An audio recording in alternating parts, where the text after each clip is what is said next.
ಹಾಸನದಲ್ಲಿ ಅಪ್ರಾಪ್ತ ಬಾಲಕಿಯ ಮೇಲೆ ಲೈಂಗಿಕ ದೌರ್ಜನ್ಯಕ್ಕೆ ಯತ್ನಿಸಿದ ಆರೋಪದ ಪ್ರಕರಣ ಬೆಳಕಿಗೆ ಬಂದಿದೆ. ಕಾಲೇಜಿಗೆ ಡ್ರಾಪ್ ನೀಡುವ ನೆಪದಲ್ಲಿ ಪರಿಚಯಸ್ಥನೊಬ್ಬ ಬಾಲಕಿಯನ್ನ ಕರೆದೊಯ್ದು ದುಷ್ಕೃತ್ಯಕ್ಕೆ ಯತ್ನಿಸಿದ್ದಾನೆ ಎನ್ನಲಾಗಿದೆ. ಆರೋಪಿಯಿಂದ ತಪ್ಪಿಸಿಕೊಳ್ಳಲು ಬಾಲಕಿ ಚಲಿಸ್ತಾ ಇದ್ದ ಬೈಕ್ನಿಂದ ನೆಗೆದು ಕಾಪಾಡಿ ಎಂದು ಕೂಗುತ್ತಾ ಓಡಿ ಬಂದಿರುವುದಾಗಿ ತಿಳಿದು ಬಂದಿದೆ. ಘಟನೆಯ ಬಗ್ಗೆ ಬಾಲಕಿಯ ಕುಟುಂಬಸ್ಥರು ಪೊಲೀಸ್ ಠಾಣೆಯಲ್ಲಿ ದೂರು ದಾಖಲಿಸಿದ್ದು, ಪೊಲೀಸರು ಆರೋಪಿಯನ್ನು ಬಂಧಿಸಿ ತನಿಖೆಯನ್ನು ನಡೆಸುತ್ತಿದ್ದಾರೆ.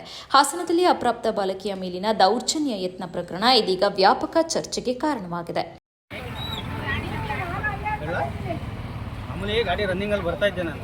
ಅವ್ರು ಆ ಕಡೆಯಿಂದ ಬಂದ್ಬಿಟ್ಟು ಅಲ್ಲಿ ಯೂಟರ್ನ್ ತಗೊಂಡು ಅವ್ನು ಫೋನಲ್ಲಿ ಮಾತಾಡ್ತಾ ಇದ್ದ ಹುಡುಗ, ಈ ಹುಡುಗಿ ಒಂದೇ ಸರಿ ಗಾಡಿಯಿಂದ ಜಂಪ್ ಮಾಡಿಬಿಟ್ಟು ಬಿದ್ದು ಓಡ್ ಬಂತು. ಬಟ್ಟೆ ಎಲ್ಲ ಫುಲ್ ಗಲೀಜಾಗೋಗಿತ್ತು.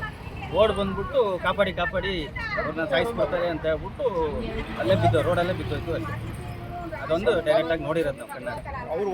ಎಷ್ಟು ಜನ ಹುಡುಗಿರಿದ್ರು, ಎಷ್ಟು ಜನ ಹುಡುಗರು ಇದ್ರು?